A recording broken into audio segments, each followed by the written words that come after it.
All right, so let's find the.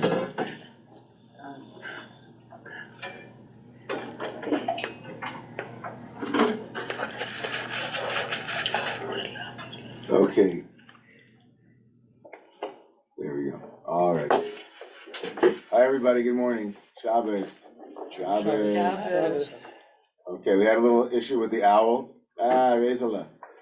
Joan, good morning. All of the Chevra, Paul, Wendy, Jake, Shabbos. Okay, no. So on a morning that is dedicated to ignorance amongst those who hate Jews today, we get together like the mashal in the parable in the Midrash. It says when we were told to let go of Torah, like the notion, like the fox standing on the shores of the water and saying to the fish, "Come here, it's safe. You're on dry land." So we, right, so we stick with Torah, and we dedicate today to learning Torah and to lifting up love. We're going to be just going over our ground rules for learning. We'll be learning until 9:45, 9:50, sometimes stretching it into that. Everybody here is welcome to join us for services immediately following that. We'll also have a lunch here. Not only do we provide Ragalach, but we follow up with lunch today, which is being sponsored by a community from Texas. Who's going to be joining us, right? A nice Jewish community in Texas is coming to visit Romemu this morning. We're gonna be learning straight through. I'll stop for comments I'll take comments first from the room, and then also move into the Zoom as well. We ask that everybody's comments be respectful of the number of people that want to speak, but of course, please share your voice, and I'll try to call in as many people as possible. Keep your comments. I don't have a 1-minute timer as Rabbi Koretzis does, but we'll in the general vicinity. And also, I will lastly ask that when you do make comments, you make them exclusively on the subject matter that we're discussing this morning. Try to keep your Torah comments, obviously it's connected to what we're discussing, that's great, but please try not to take us too far afield into whatever interesting other things that are happening in this week's Torah portion. I'm sorry for the 10-minute delay, so without further ado, we're going to make the blessing this morning. And we lift up all of those whom are being remembered at this moment, also to dedicate this learning for healing and also for Aliyah Neshama, for the lifting up of souls. Baruch Atah Adonai Eloheinu melech haolam asher kiddushanu b'mitzvotav v'tzivanu la'asok b'divrei Torah. Beautiful.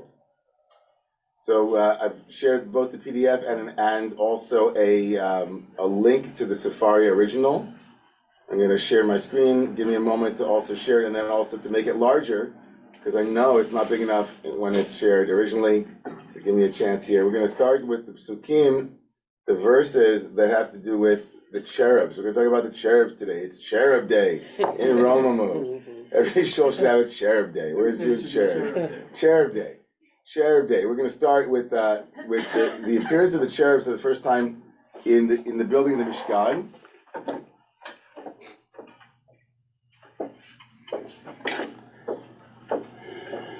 Ve'asita shnayim kruvim. Source number 1, make shnayim kruvim. 2 kruvim. We don't know what that means. This is the second time this word appears in Torah, and so there's no reason that we would ever actually know what they are, right? But let's call them kruvim for now, or cherubs. Make them gold. Miksha taselta, make them from one hammered piece of work. Mishnei kitzot kaporet, from the 2 ends of the kaporet. What is the kaporet? The cover. Right, we know that from already from the previous place, from the kaporet. So the kaporet, I'm sorry, I touched the keyboard and that sent me flying over here. The aseh kruv echad mikatzeh mizeh, make one kruv from one end. By the way, everybody, every little sound, can you guys hear everything in the owl? It's like very hard, so please, I know it's hard, we bring in desserts and everything. It's like this microphone is very, very powerful. So, and the owl will go wherever you guys make sound, so okay. So, make it one kruv from one end, ukruv echad mikatzeh mizeh, and another kruv from the other end of the kaporet, on the ends. Mina kaparet tasu et hakruvim al shnei ketzotav. The Torah goes back and repeats itself in verse 19 and says, make sure that it is from the kaparet, make the kruvim on its ends. So what does that mean? It means that we can't make the kruvim and then weld them to the kaparet. They can't be made separately. They have to be made from the actual, right, kaparet. It has to be drawn out from the kaparet. Does that make sense? From one piece, one hammered piece of gold, yeah? V'ayu hakruvim porsei chnafayim lamala. And these kruvim have to have wings that are pores, like that are spread out towards above, lamala, above. Sochichim bechanfehem ala kapor. Let them, like the word sukkah, they have to be covering with their wings over the kaporet. It's the same thing. This one is. That's the original. Okay. So the kaporet has to have these winged somethings whose wings go towards the heavens, and they themselves are like are having ufnehem ish el achiv, and the faces one to his brother. That's literally the words, right? One to their brother, their faces, el kaporet, and to the protective cover, you pnei kruvim, and also it seems it's kind of unclear. They have to be facing as well the kaporet, the protective, right, lid. They are made from the faces of the kruvim. Have to be facing that. And then place the kaporet, which is the lid, which again has these things, wing things over in it. Above, right, from above, you put it down onto the ark, and then and then into the ark, place the witnessing, the witnessing pact, right, that I will give you. And then verse 22 here, the last verse of this first opening salvo on the cherubs, says, "V'no'adeti lecha sham," and I will meet you there. It's a great verb. V'no'adeti, from the word like moed, which means like an appointment. I'll have an appointment with you there. I'll meet you there. That's right. I'll meet you there. V'dibarti itcha me'al kaporet, and I will speak to you from above the kaporet, the protective part of the ark. Mibein shnei kruvim, from between the two cherubs. Asher al aron ha'idut, that is on the ark of witnessing, or the pact, right? Yeah. Et kol asher atzaveh otcha el bnei Yisrael, everything that I will then command you to give to the children of Israel. Now this is in this week's parsha. This is right in the construction of the tabernacle, in the Mishkan. There was, right, a lot of different architecture, a lot of different furniture, and this is one of the pieces of furniture. The sacred furniture is this thing called the Aron, the ark. And the ark, right? You can pass this down. Yossi, did you get this? Pass it. And the ark has the luchot, or it doesn't say the word luchot, by the way, it doesn't say the word tablets, it just says the word edut, which means, from the word aid, which means to witness. But the witnessing stones, or the pact, is in the Aron. The ark, right, holds those, whatever those things are. And then there's a thing called a kaporet, which sounds like kapara, which sounds like, atonement, like Yom Kippur, some kind of covering. And from the covering itself, there has to be a specific artisan's hammer work to make these winged things emerge from their ends. And then the wings have to be covering over and touching, right? That's right. And then God says in the last verse, right? V'no'adeti lecha, right here, these verses, no'adeti lecha, I will meet you and speak to you from above the kaporet, between the kruvim. So between these two beings or things, whatever they are, facing each other, but also facing the kaporet, facing each other, but facing the kaporet, like they're facing each other. So facing, and they have faces apparently, or it's the side of it. It could also be like, we don't know if they're right? So all of that's happening. This is like your first introduction to the cherubs. And you're thinking to yourself, if you're reading this without any recourse to anything else, what is going on here, right? You know that they have wings. What else? Like, what's a cherub? It's clear that whoever is writing this is writing it to a group of people that probably know what a cherub is. Otherwise,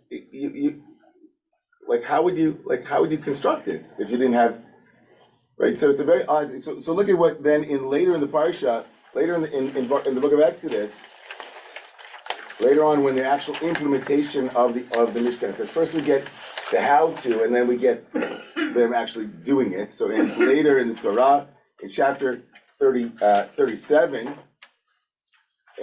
which is on the screen. Multitasking here, friends. Multitasking. I'm a multitasking rabbi. Vayash shnei kruvim, and they made 2 cherubs of gold. This is in later on in the Torah. Right, the Torah repeats the tabernacle's instructions twice. Once for the actual creation of it, and once for the actual instructions. So this is the second appearance, and they're made of gold. Right, so far so good. Miksha asa otam mishnei ksot hakaporet, exactly as we were told, from 2 hammered work from the 2 ends of the kaporet. Kruv echad mikatza mizeh, kruv echad mikatza mizeh. Very incantational, by the way, when you read that in the Hebrew, right? It's very repetitive. It's like kruv echad mikatza mizeh, frog, eye of newt, and eye of newt. Like it's very incantational. Kruv echad mikatza mizeh, and another kruv, right? Right, verse 8 here is almost exactly like the previous verses. And then verse 9, Vayua kruvim porsei chanafayim lemala, exactly the same language, right? Let them have wings that are porsei, are spread out above. Sochechim bechanfehem ala kaport, let their wings be sochechim, like a sukkah, right? Pneihem ish el achiv ala kaport ayu pnei kruvim, exactly like we saw before. Right, let their face be one to the brother, also turn towards the kaporet, where the faces of the kruvim. Now, these kruvim appear not only in this context. Look at chapter 26 in source 3. Multitasking again. Source 3 in Exodus 26. Look at that. The asita parochet. Parochet was the curtain, right? A paroches. What's a paroches? We have a paroches upstairs in our ark. Right, it covers the Torah as we pull it back. There was a parochet, which by the way is also interesting because it's the same letters as kaporet. You can hear it, kaporet, parochet, parochet, kaporet. It's all very beautifully incantational. And we had to make this parochet a curtain of vilon between parts of the Mishkan. Yes? Okay, especially between the Holy of Holies and what came before, the holy space and then the Holy of Holies. And there was a paroches, as our Ashkenazi friends would say. And look what's in the paroches. What's inside of the paroches? It has to be made of blue and purple and crimson, fine twisted linen, sheish mazar, maseh choshev. It has to be the design of an artisan. Ya'aseh tam kruvim, and let an artisan make the image of kruvim embroidered into the paroches. What's the Hebrew word that becomes design? Maseh choshev literally means work of thought, or thoughtful, intentional word. Lachshov is like to think. It's like, it also could be chashuv, means also important. So it's kind of like the work of someone who is intentional doing craftsmanship. Ma'aseh choshev. Okay? So far so good? So you see these kruvim show up also in the curtain, right? Amazing. So let's look at the first time the kruvim show up in the Torah. What are the kruvim? If you look at source 4, the first time the kruvim show up in the Torah is in the book of Genesis in chapter 3. I mentioned this last night in my sermon. It says in chapter 3, source 4. Vayigaresh et ha'adam vayashkein mikedem legan Eden, and God drove out, sent away the human, and placed the person vayashkein, and placed them in east of Eden, right? Et ha'kruvim, and placed east of Eden the kruvim, right? The kruvim were placed east of Eden and stationed there. right? And also this fiery sword that is ever turning, that is always going up and down, that is, it's always inverting and going up, backward and forward. Lishmor et derech eitz hachayim, to guard over the way, the path to the tree of life. So what's the role here in this source for the cherubs? They are there to protect, to guard, lishmor. They're shomrim. And they seem to be real. Yes, very much so. I mean, to the extent that there's that anything in this story is real, but like whatever that means. I mean, they're not just statues. They are. Oh no, they're moving. But we'll see in a moment. The rabbis imagine the statues also moving in some way. But yes, you're right. They have movement. They're dynamic. Yes, they're not. And fixed. they call it the Kruvim, as if they're there. What? Yes. The kapora, is that the same kapora as for Atonement, Yom Kippur, yes, the same roots, yes. Okay. So the question is, why is it a kapora? What's the nature of the atonement that is achieved by this covering or the wings? Are somehow the cherubs who are in the kapora and of the kapora a part of some atonement ritual? That's one question. And there's also this. I don't know if it's significant at all, but he doesn't. Yeah, he doesn't send just any two Kruvim. It's the Kruvim. Mhm. So I don't know if there are a and limited number of them or if. Okay, and tree of life, is that Yud Hey Vav Hey? no, we're not, that's too, for 1 minute, let's not go to the tree of life for a second. But tree of life is interesting because the cherubs appear here to guard the way back to the tree of life, and of course we know that Torah later on is of course called Eitz Chaim, the tree of life, and the cherubs are situated seemingly to protect those, Torah, which is called the tree of life. So they're protecting the tree of life in both of these images, right? The tree of life as literally the Garden of Eden tree of life, or the myth of the tree of life, and the Torah, which is later allegorized to the tree of life. There's something about cherubs and protection here, right? They're shomrim, right? Okay. What other function might they serve? It seems like, unless Jay, I see Jay's hand up, but I'm not sure. Jay, did you want to speak to that? Or did are you still in this conversation or in a different one? Something previous. Earlier, Okay, the go very ahead. first text. Sorry? Go ahead, yeah. Oh, I'm always fascinated by translations, and I'm puzzled by, I think this is the JPS 2, when they're first describing the cherubim, and it's Ufnehem ish el achiv, and they use the term confront. And that's strange to me, especially because this is the place where we understand a meeting place. And I think the whole point of Truma, going back to the very first verses, V'shachanti b'tocham, this is the place I will dwell among you. Achiv, to me, has this idea of something, very familial, very, positive, which the word confront doesn't. So and I quickly looked at some other translations that are more benign. They don't say confront, but they don't also have the tzlil of brotherhood, if you will. So I'm wondering any reactions to that. Well, first of all, I just want to react to this phrase, tzlil of brotherhood, which is like, wow, what a beautiful phrase, Jay. That tzlil, which means like the sound or the resonance or the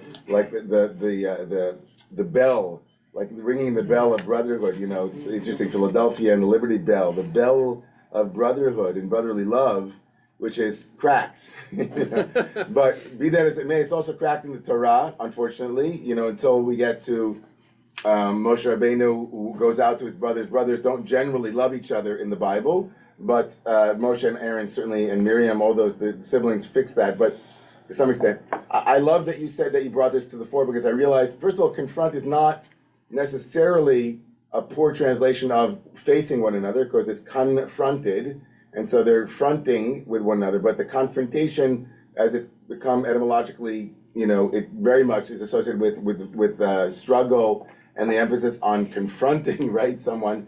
So yeah, I don't think it conveys that at all. I think you're absolutely correct. And the rabbis pick up, it's certainly not based upon the rabbinic understanding, which we'll get to in a moment, where the rabbis certainly read this facing in a much more as you said, with the tzlil, with the resonance of brotherhood, you'll see, of relationship, of connection, of moed, of meeting. So before we get there, though, just a quick, where are the other places that the cherubs have shown up? So they show up, of course, later on in the Torah, and the most famous place probably is in the vision of Ezekiel. The vision of Ezekiel in source number 5, where essentially Ezekiel sees angelic beings, or whatever they might. It's clear that there's some version of supernal celestial beings, and they had 4 faces. Each one had 4 faces, which is, if you don't believe that there's medicine and plant medicine and other hallucinogenics going on in the Torah, you haven't really read the Torah. You read it with a very Western, jaundiced eye. I mean, if you're Ezekiel, you're in some altered state. You're not just walking around, and either you got there through breath work, or you got there through dream work, or you got there through, the prophetic school taught you how to be some version of a seer. But these are very consistent with other visions and other cultures that are induced usually by plant medicine or other versions. But be that as it may, he sees beings with 4 faces. One of the faces is the face of a kruv. The second face is the face of a human, Pnei Adam. The third face is the face of a lion, and the fourth face, of course, is the face of an eagle. Now, we'll get back to that contradiction, because there is no contradiction yet, but you'll see that according to the rabbis who understand kruv in one way, seems to be a contradiction in Ezekiel's vision. But let's assume here that if he says there's the face of a kruv and a face of an Adam, and he doesn't have to explain what man is, lion is, or an eagle, then it's probably that people knew what a cherub was, right? He's talking to a group of people that are familiar with this term, right? And so we have some being, we don't know what it looks like. It's called a kruv, it's protective. We have it appearing in Ezekiel. We have it appeering in Chronicles here. Vayas bebeit kodesh hakodashim kruvim, right? There are 2 sculptured cherubim in the Holy of Holies. They were overlaid with gold, says the book of Chronicles, talking about the temple. It uses the term shnaim asei tza'atzuim, that they are, they don't translate that, but it's really, it sounds almost childlike. They're like, tza'atzua is a plaything. It's a toy. They're like a toy. So that's what leads the rabbis to say, 1,000 years later, or maybe longer, they start to try to guess what these kruvim must have been.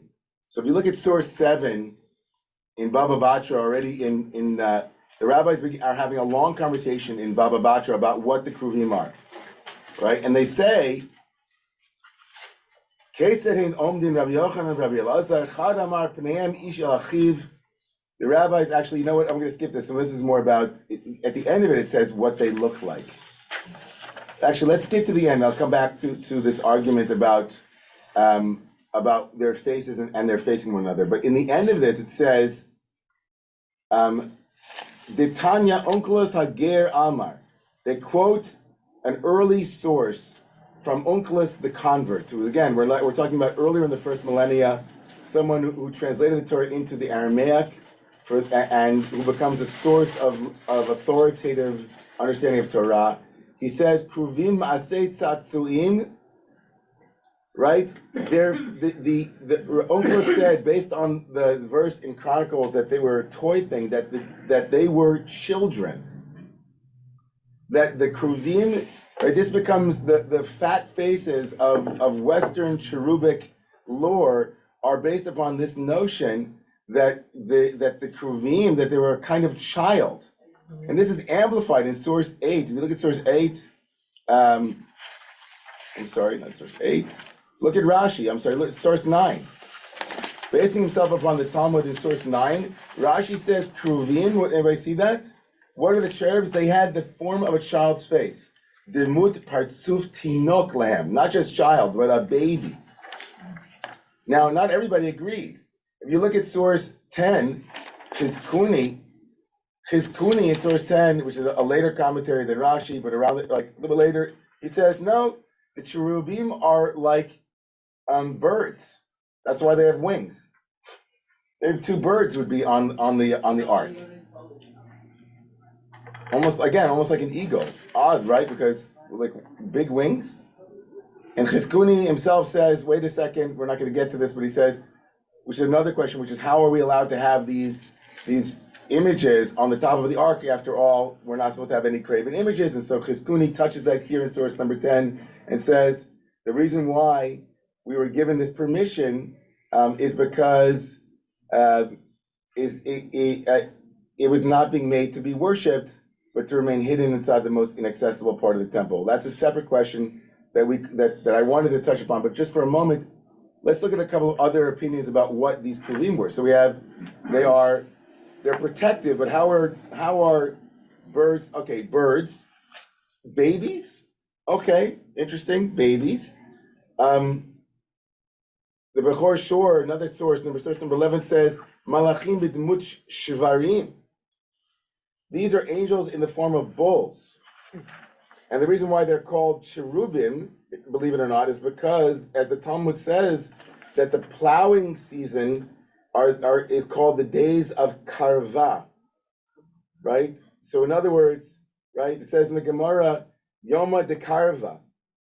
So the word karva is charishat, to plow, which is odd. Again, just thinking about this etymologically, like, so the Torah then is using an Aramaic word for plowing and describing these plowing animals as kruvim, plowing animals. But the word kruv is from the Aramaic to plow. Okay.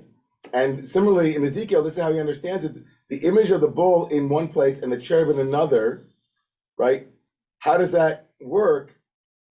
Right? Ezekiel was trying to, rectify the image of God's throne by replacing the indicting image of the calf with the innocuous image of a child.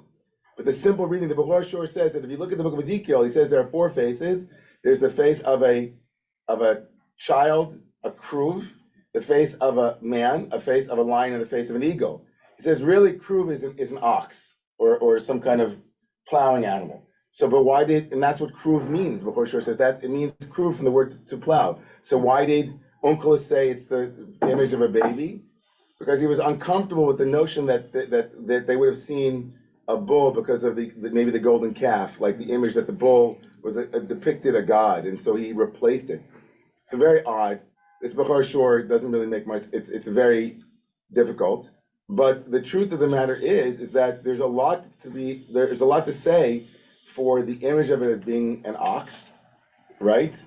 And then it would probably be a more well-known, especially in Near Eastern and in Canaanite religious cult, if this kruv is borrowed from those cultures and they know what it looks like. So you say cherub, they're like, oh, it's a miniature ox, kind of like the Egel HaZahav. And that this would be then, in a way, two mini bulls on the top of the ark, which is kind of wild. But certainly the rabbis were completely uncomfortable with this. And so for them, the dominant opinion in the tradition is that these are the image of humans, either a baby or a child. There is one opinion in the Torah in later on, which is that it is the image of a parent and a child, that one of them was a parent and the other was a child. There's another opinion that says that it was two students of equal age looking at one another, right? In a kind of chavruta posture. There's one opinion that you see here, the Baal HaTurim, very early source, says like, this is the source for the young boy and God is our divine parent. That's source number 15. And if you look at source 14, you have like an overview from Dr. Eichler of, a general overview of what these kruvim might have been like: a winged child, a winged adult, a bird, a human-headed bird, a winged bovine, a griffin, or a winged sphinx. These are like the various, fundamental understandings of what these creatures were. Now, why are they above, right? And why are they above the kaporet? And what is the meaning of this one face to the other? This confrontation, that lacks the tzlil, the ringtone of brotherhood. So if you look at source 13, nope, not source 13. Let's go back to the Talmud, okay? Let's go back to source.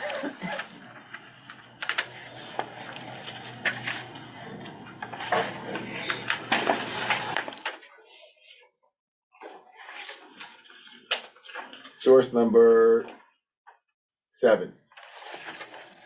How would they face? Rabbi Yochanan, Rabbi Elazar would say, their faces would face one another, and the other one said, no, their faces were turned toward the house, meaning the sanctuary, right? There's a difference of opinion. The Torah seems to say that their faces one to the other, but it also says it's to be turned towards the sanctuary, Ela Kaporet. Well, which one is it? In other words, in one image, they're facing one another. In another image, they're facing away from one another. Completely different. So the rabbis noted that and said, well, there's a disagreement about that. And here's the answer. This is how they reconciled it. And this became a normative understanding within Jewish culture for 2,000 years. Kan bizman she'Yisrael osin ritzono shel makom, kan bizman she'en Yisrael osin ritzono shel makom. When we were aligned with God, the cherubs would reflect that. Almost like the supernatural way of saying, are we good? And we would look at the cherubs when they were facing one another would say, oh yeah, we're in alignment. And when we were out of alignment, the cherubs would look towards the cherubs and they would be facing away from one another. And that would be an indicator of our being out of alignment with God. And so these winged sphinx, winged bovine, winged humans in this understanding of the Talmud, they were always reflecting the intimacy that was between the children of Israel and God, or intimacy more broadly understood. And when they were connected, and when we were connected, it was all good. But when they were disconnected, it didn't work. So, in other words, the Talmud tries to reconcile these two opinions about what seems to say that there were two postures. One was brotherly, as Jay points out, and one was not so brotherly, confronting each other. And so the rabbis reconciled by saying, when we were in conflict with one another, it was reflected it's almost Disney-like. It's like, it's Encanto or something, like, it's like we lost power when when we were in harmony, then then the cherubs were connected to each other. There's a story in the Gemara in source 8 that says, when the Jewish people would make Aliyah LaRegel, when we would make a pilgrimage festival up to Jerusalem, Migalalin lahem et haparochet, they used to open up the curtain, Umar'in lahem hakruvim, and they would show the kruvim shayum urim zeh bazeh, and they would show them this embrace, like they would show them the kruvim who were clinging to one another, and they would say out loud, Re'uchi batchem lifnei hamakom. And this is a little bit different than children. This is more of an erotic image. If anybody ever heard of Tantra in the East, the rabbis have a version of this, that on Yom Kippur, on the 3 pilgrimage festivals, we'd come up to Jerusalem and they would pull away the curtain. The Wizard of Oz would pull away the curtain and they would show the image of these two kruvim hugging each other, or really more like a woman and a man, Zachar and Nekeva. There's an erotic image of, like, you are as beloved to God as these two lovers who are above the ark, who are the cherubs. So the rabbis transformed, let's say, the image of the bull or the winged sphinx or the protector, right? The protector becomes more the image of intimacy. It moves from having these two cherubs that are guarding over the way to the tree of life, or guarding over the centerpiece of these luchot. All of a sudden, as things moved, they became a barometer of the intimacy between us and God. No longer were they a means to the end called the luchot, called the tablets, or a means to the end called the Garden of Eden, but they themselves represented the thing itself. They themselves were an indicator. They weren't like the bouncers, the protectors, the baby bouncers. They were there to show an example of what intimacy might look like, right? This is becomes the dominant perspective, I would say, and love to hear what your thoughts are. But if you look here, and then I'm going to open it up, certainly Maimonides in the Middle Ages was not of the opinion that the focus of the reason we had Kruvim was because it was to teach us about intimacy. For Maimonides, everything in Maimonides was about the education. It was all pedagogical. And so the purpose of the cherubs was to teach us that angels are not God, and that they're there specifically on the Ark of the Covenant to say that they are not actually the thing inside of the Ark. They're just bouncers. They're just the opening act, right? Don't think that they're the real thing, right? It's to teach us that idol worship is, or the way out of idolatry is to show the idols to have not absolute existence, but only accidental or relative existence. So that's for him. So he's not reading them psycho-spiritually. But the dominant voice later on is that the Kruvim are facing each other, and that God speaks from between them because they themselves are a locus of divine prophetic imagery, right? And that the relationship of brother to sister, sister to like person to person becomes like a profound teaching about the relationship between us and God, or us and our own heart. Source number 18, the last source here that I want to show before I open it up, is from Rabbi Rachel Barenblatt, where she writes, the Torah teaches us that God spoke from within the empty space between the two Kruvim, and that the Talmud teaches the Kruvim faced each other when we followed the mitzvot and turned away from each other when we did not. So what happens when we bring those two teachings together, she asks. And then she writes beautifully, whether or not we hear the voice of God is up to us. Whether or not we receive continuing revelation is up to us.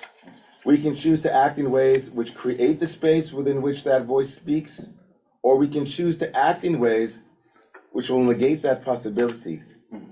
The voice of the infinite issued forth not from the golden statues themselves, not even from the holy text which was contained in the ark and is contained in our scroll now, but from the dynamic space between the Kruvim. God speaks to us from emptiness, but not just any emptiness.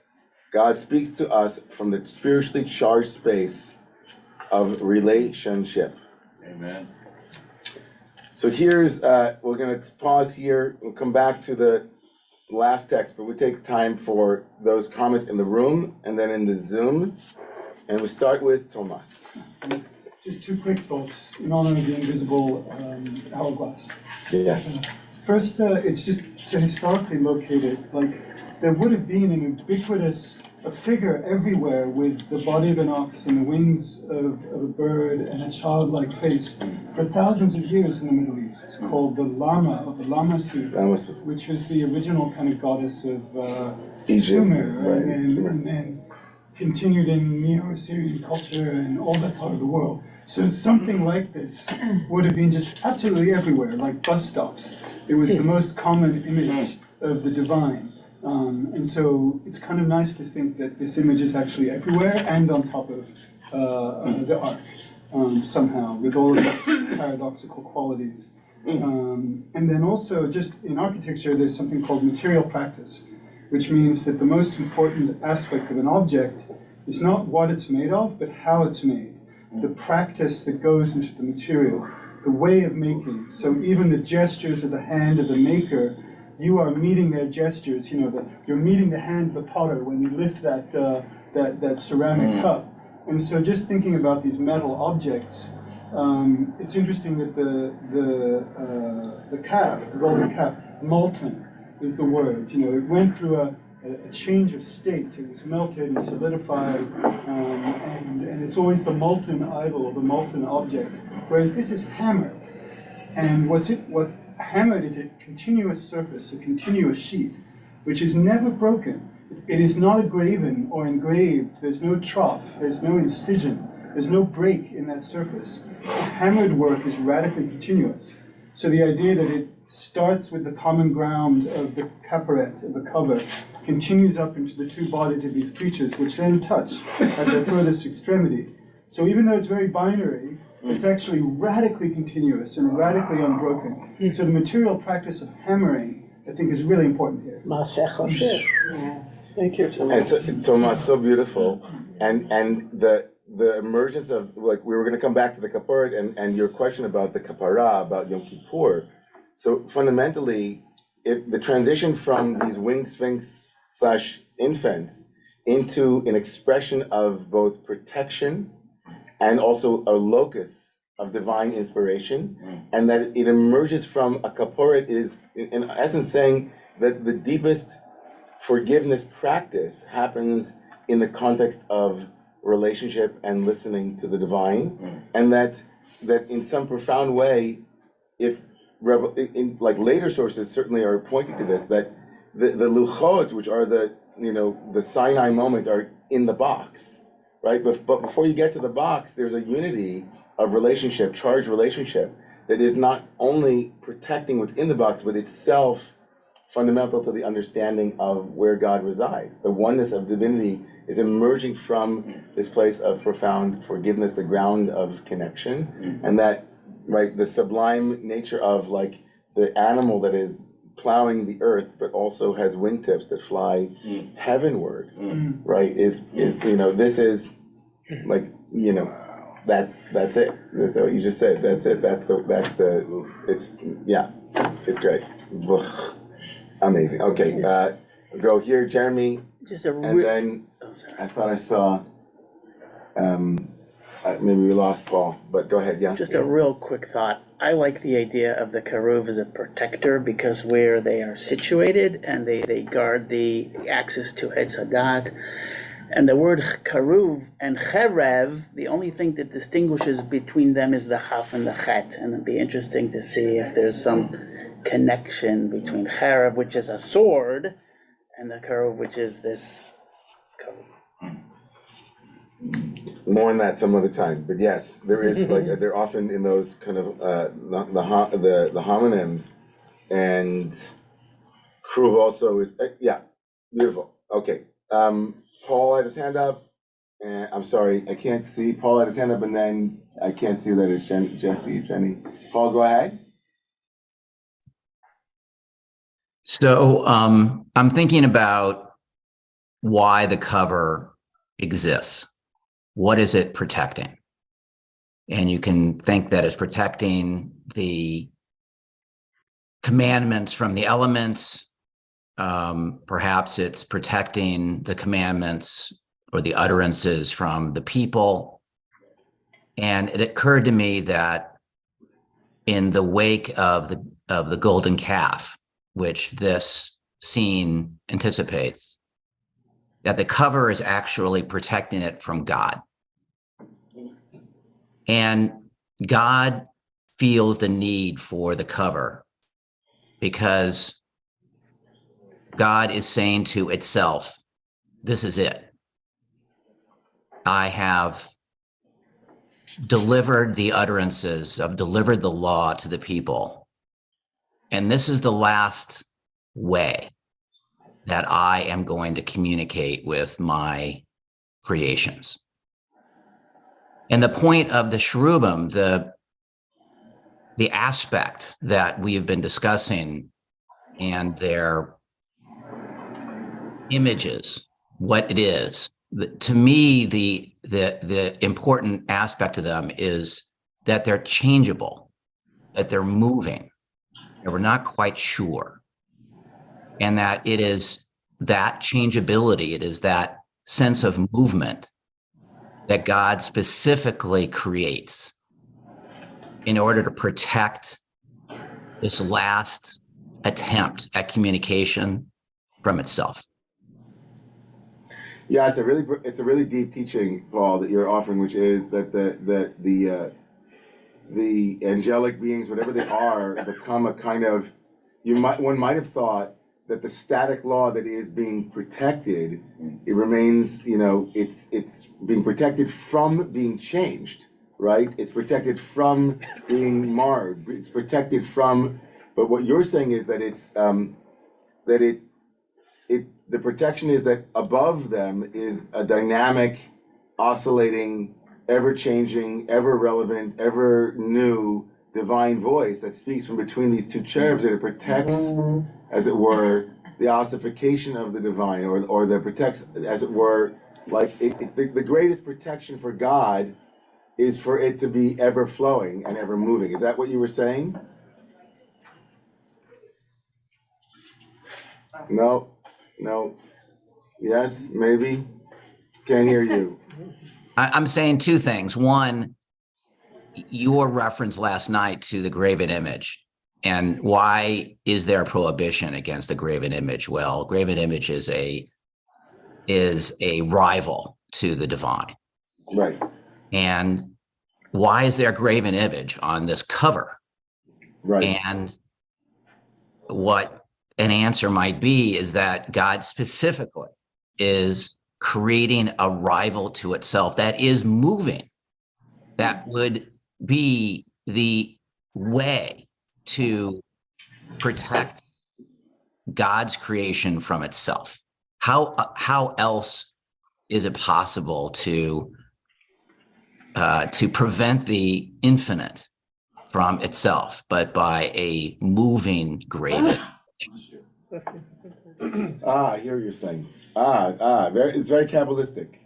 It's very Kabbalistic. What you're saying is deeply Kabbalistic. This is the trajectory of Luria, of the Ari.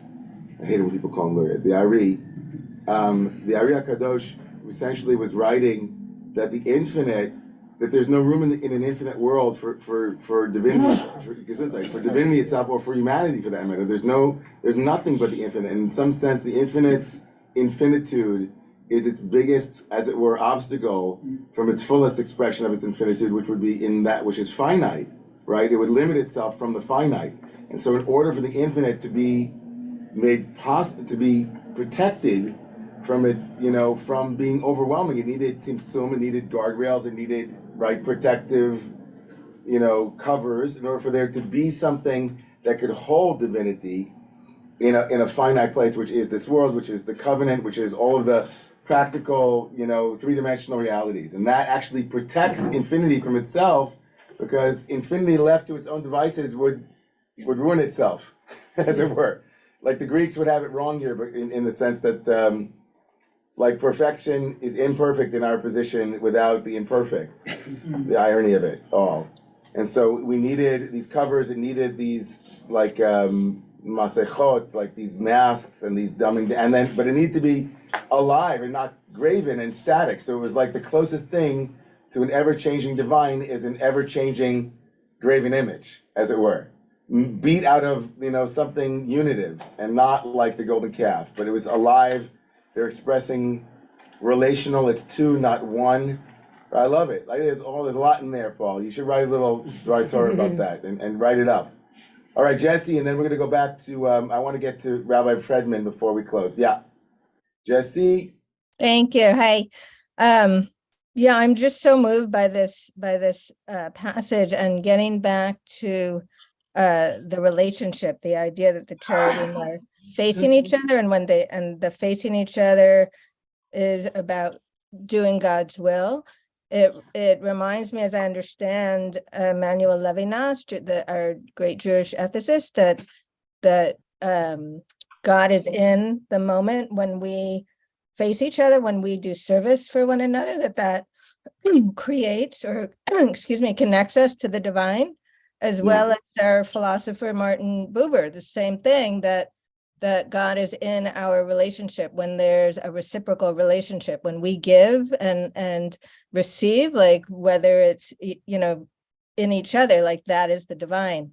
So it just seems like this is such a powerful moment, that this is God's will for us to face each other, and all these brilliant Jewish, philosophers, ethicists, like wrote major tracks, like coming from that specific moment. Yeah, I think that you're right. I think, Jesse, you're right. I'm happy to say that, like, to bring Levinas into a conversation about face is always a good thing. It's about face. And for Levinas, I just would want to, like, lift up that for Levinas, it wasn't even the face as a means. It had to be an end in and of itself. Like the face of the other, we called it, it presents itself in its naked, destitute, innocence and demands and obligates. And that Buber was deeply, of course, Buber's philosophy of dialogical revelation is that it's the charged space between, before one it's another, where it's just that which emerges between is profoundly a call of the divine. And so I love it. I love that you brought that, Jesse. I want to just close because I want to be a little bit on time for the first time ever, even though we started a little bit late. We can go a little bit. If you turn to, if I could, it takes a second just to go back to the source. I'm just going to do source 20 and then Rabbi Fredman. It's really, so if you look at source 20, it's a short piece from the grandson of the Baal Shem Tov.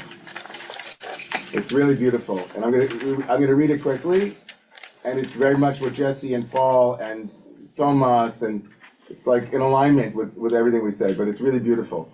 He writes, Yesh b'zeh remez nifla. He says there's a great allusion in where it says make one kruv on one end and another kruv on the other end, and the use of the Torah to talk about the ends or these extremes. It's a great allusion, as it says in the Holy Zohar, Hai Alma bein trei tzadike yatve, is that this world, the Zohar HaKadosh, the holy 13th century mystical work, says this world sits between two tzaddikim, between two righteous ones. Which means, says the Degel Machane Moshe Ephraim of Sadilikov, the grandson of the Baal Shem Tov, writes, this means that Kishayesh Tzaddik Lamata, when there's a tzaddik here in this world, to awaken the feminine waters. In Kabbalah, any human agency is called the feminine waters.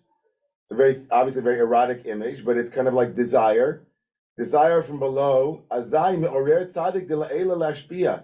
That immediately awakens above. This is kind of the Hermetic principle, as above, so below, as below, so above. There's a reciprocity, like from one kruv who's here on earth to the other kruv up above. And right, so that's what it means, make one kruv from here and one kruv from there. He said the word kruv is the letters Baruch. Kruv is the same exact letters as the word blessing. Make one blessing below, get the blessings below moving, and then the blessings above will also begin to shower down. Right? Hamshacha ubrecha elyona. Right? There'll be a pulling down of the energies of divine. Now, we can take this beautiful teaching from the world of human and divine back to just humans and humans, right? That sometimes we wonder who's going to be the first one to reach out, who's going to be the first one to reach across, who's the first one that's going to start this thing. Is it going to be from above, so below? Is it the one who has power, the one who doesn't have power? But there's a very powerful image, the Degel says, of these kruvim, right, being in reciprocal relationship with one another, where one triggers the other to say, I'm sorry, and the other one says, oh, you said you're sorry? I'm sorry too. Or the one says, oh, I missed you, and the other one says, oh, me too. That there's an element here of connection and relationship reciprocity, like this kind of like cause and effect that one, right, he has it in the vertical dimension, which is like we, are agentic below, and then it begins paradigm shift above. Where like this is like a grassroots Torah. It's like, get everybody going below and forget about the federal government making changes. We got to make the change below, and that will, if there's enough of a groundswell, the feminine waters, the agency of our human beings will then generate something above, right?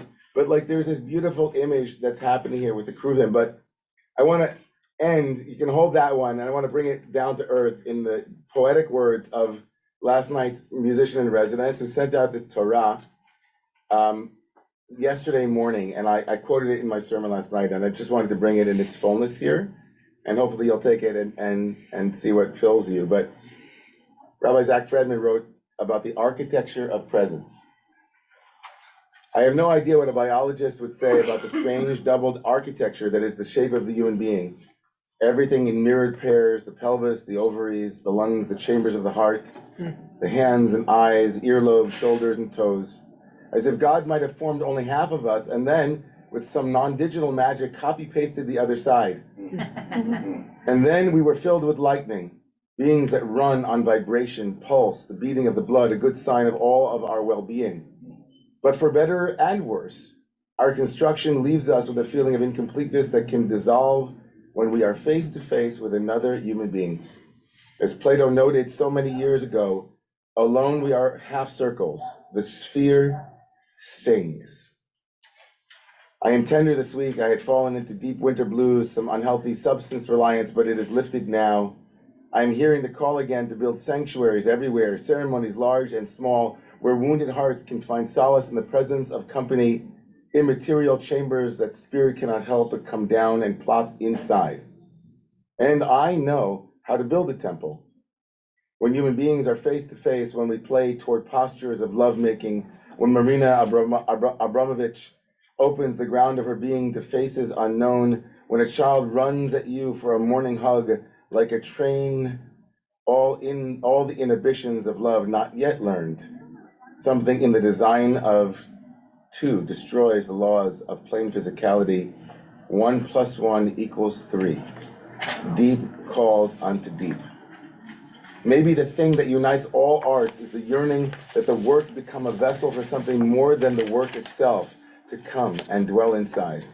A song comes alive when a murmur of ears feels that by way of melody something more has entered the room. The poet's marks on the page make living caverns for the heart, the chef's dish more than food, something which binds tongues together, remembers, fashions a portal for ecstasy. In the wandering tabernacle of the wilderness, there was a single point wherein God's presence would descend into the world we inhabit, and Moses would hear the vibrations and the sound of God's voice. The architecture surrounding that point was created by 2 golden cherubim set atop the ark fashioned from acacia. But the cherubim were not statues, they were living, attentive, mobile. Their wings rise up to hold a place for God to live. When things are not well in the world, they turn their faces away from one another. When goodness sails between friends and strangers, they turn toward each other. Impossibly, spirit suddenly can inhabit matter, the architecture of presence. The 2 angels represent all of the forces we perceive as oppositional, and the condition of divine inhabitants is a face-to-face of those opposites. The greatest power is not created by force, but by tension, the dynamic engagement of opposites learning to live face-to-face. The symbolism of the angels is twofold. As aspirational beings ascending a ladder to heaven, they are a metaphor for our capacity to rise out of our animal inclinations and live grounded in our most majestic qualities. But their wings, butterflies of God, they are a sign of our own invisible but real energetic bodies.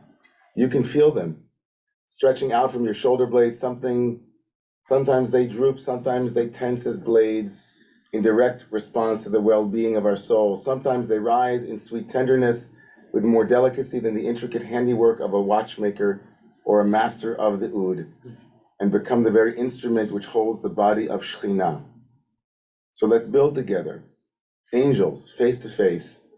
God is yearning to dwell among us, and it takes 2.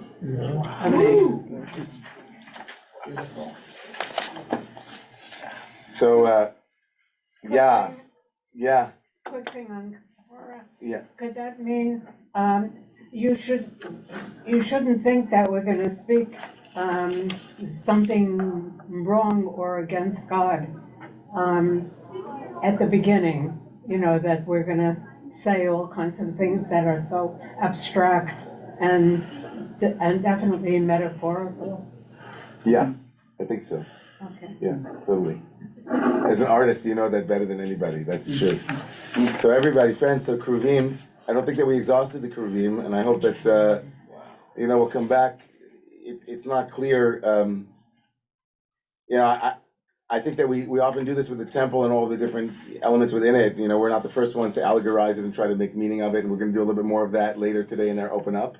And it's so beautiful to hear this last piece connect the body and the human experience with the Kruvim and with the images that were in this morning. When Zach wrote that, he's in dialogue with Maimonides and Chizkuni and the Bechor Shor. He's in dialogue with the Talmud in the 9th century, and he's in dialogue with this tradition of 2,500 years of trying to understand what these cherubic beings were. And I think that for us this morning, especially on a weekend where, again, as if we have to be reminded that that hatred, that when people when the soil for the seeds of hatred has been toiled by all kinds of ignorance, it's not hard to irrigate that, and people use all manner of othering to not see, as Jesse said, the other who is in the divine image. And I think that it's a difficult thing to feel distortions when human beings distort the divine presence. A war now 1 year in the making for some absurdly, as they all are to some extent, almost always, like some absolute, mania and absolute craziness. I mean, how else do you understand a human being's ability to function knowing that they are dropping bombs on children? It's just, how does that even work? But we do what we can do, and I think that the beauty of Zach's teaching and of our tradition is that even when we feel that we can't make a global dent sometimes, that our tradition doesn't let us fall into a place of despair on that. We still think that we can make a change, just one set of eyes at another. And that's a remarkable reminder, right? We might not be able to, Rabbi Jessica said years ago, I remember her beautiful story about the starfish that you can save. And it's like, we might not be able to, save the whole world, but, one groove to another, the divine will appear. And if we're still looking in the rearview mirror to find Sinai, we might forget that God said, I moved on from Sinai. And you can find me now in conversations with other people in the elevators and lobbies. And even Moshe walked by the burning bush for a couple decades before he finally realized, like, oh my God, the burning bush, right? It's like we can walk by this, what Levinas was trying to say, and we can spend our whole life getting it. But to have this as a reminder, of this sacred, it takes two. I think it's a good thing. So on the Shabbat of it takes two loaves, Shamor v'Zachor, there's a lot on Shabbat that is essentially the oneness of Shabbat also is expressed in these two images that are constantly coming out of Shabbat, right? Blessings to all of us here in our two spaces, here in this room and over there in that Zoom, right? We bless both of these sources of divine inspiration. The space between us also is charged. Blessings to everybody. I hope you take these teachings with you. And today's a day of love. Every Shabbat's a day of love. So spread the word. Spread the word. Amen, everybody. Have a good Shabbos.